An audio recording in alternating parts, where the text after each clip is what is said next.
araw na hindi kayo mag-uusap para mapagkasundoan yung mga dapat niyong gawin bilang mag-asawa. At saka, pasalamat ka, mabait, itong asawa mo. Kasi But you'll nagkaroon never ka know, ng iba. Oo, we don't know kung anong sign ng asawa. Oo, mabait yung Tama na. asawa niya. Mamiha, kasi tama. Dapat kinasuhan to. Diba? Ano pang gusto? Ano pang gusto? Oh, tingnan mo, tingnan mo. Tingnan mo yan. Oh, tingnan mo. May sinusulat ako dyan. Tingnan mo. Ano yun? Asawa. Kasi nga, hindi ka kinasuhan. Kung kinasuhan ka, concubinage yun. Kasi meron Ano kang gusto? ibang babae. Pero Ay, siguro tinanggap na lang niya kasi wala naman na siyang magagawa at ikaw naman eh masaya na eh di congratulations nga sa'yo. Pero sana lang, diba? Sana is inayos pa. Para sa Sip mga naman. kasal na nakikinig ngayon, hindi po Anong gusto?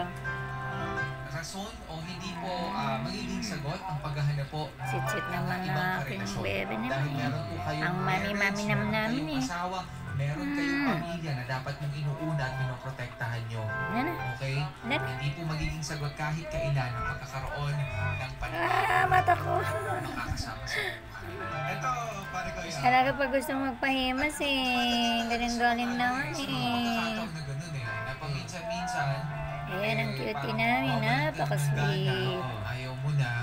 Pero kung titingnan mo, kung paano kayo nagsimula, diba? For sure, may mga magagandang memories na naitago ka. Kung bakit nyo pinili ang isa't isa, kung bakit nyo minahal ang isa't isa, hindi kayo Kaya talaga aabot sa titigil, no? Paano naman ako magsusulat niyan? Hindi ko, Kailangan natin parang- magsulat. Ito yung sa tingin ko na tama na pwede mong gawin. Kumbaga parang pwede mong gawin, pwede hindi. Nasa sa iyo naman yung choice mo yon. Pero sa tingin ko ito yung tama na pwede mong gawin. Since 19 years, ako nanghihinahin din talaga sa 19 years. Kumbaga meron na rin kayong mga anak. Yung bago mong kinakasama ngayon, bago pa eh. Although nabibigay niya yung kagustuhan mo, yung mga pangangailangan mo. Pero since wala pa naman kayong anak, why not ayusin mo yung buhay mo, ayusin mo yung pag-iisip mo, palawakin mo yung pag-iisip mo, kausapin mo. Mas maganda sana kung maiaayos nyo pa yung pamilya mo. Yes. Kumbaga, since bago pa naman, pwede naman isang tabi muna, isipin mo maigi. Ano ba mangyayari pag nagsama ka kayo nitong pangalawa mo? Di ba maraming mga pwede kayong magkaroon ng anak, pero anong mangyayari? Anong iisipin ng mga anak mo na magkaroon ka Ayan, ng ibang anak napagod sa ka ibang ng babae, ulit di sa ba? akin, Since ha? bago pa naman, pwede mo ang gawin mo sana. Ayusin mo muna yung pamilya mo. Galing-galing nga. What if, pag inayos mo, Sweet siya sa anak niya ngayon na. pagdating ng panahon, magsama ulit kayo, malay mo, pagtimpla ka na ulit ng kape. Ano, babay ka na. One thing, Bye-bye. ayoko din dito. Ano, ulit ka naman. Ko na hindi man lang ako Ano pinagsisihan. naman? Hindi po ninyo mga katulong Ito ang mga naman. asawa ninyo. Exactly. Okay?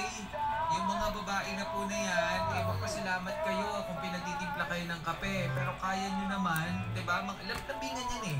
Kaya may mga nagagawa yung mga ganon, ganito, Pero tanong ko ganyan. lang ha, nilambing kaya nito ni Edward yung kanyang isa? Baka hindi. Hindi siya siguro naman, umabot Oo. din sa ganon. Diba? Yung mga partner nyo po ay hindi nyo po yan tagapagsilbi. Oo. Okay? May mga sarili po kayong katawan, kumilos po kayo. Lalong-lalo na kung itong karelasyon mo, sakto, napapunta ka sa tamad. Tapos hindi pa malambing. Ha? Oo.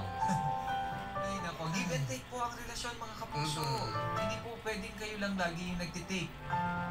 At hindi rin naman pwede na ikaw lang lagi nag-give. That's why it's give and take. Give and take. Ito na ulit give and take. Pero, anyways, mga kapuso, maraming salamat po.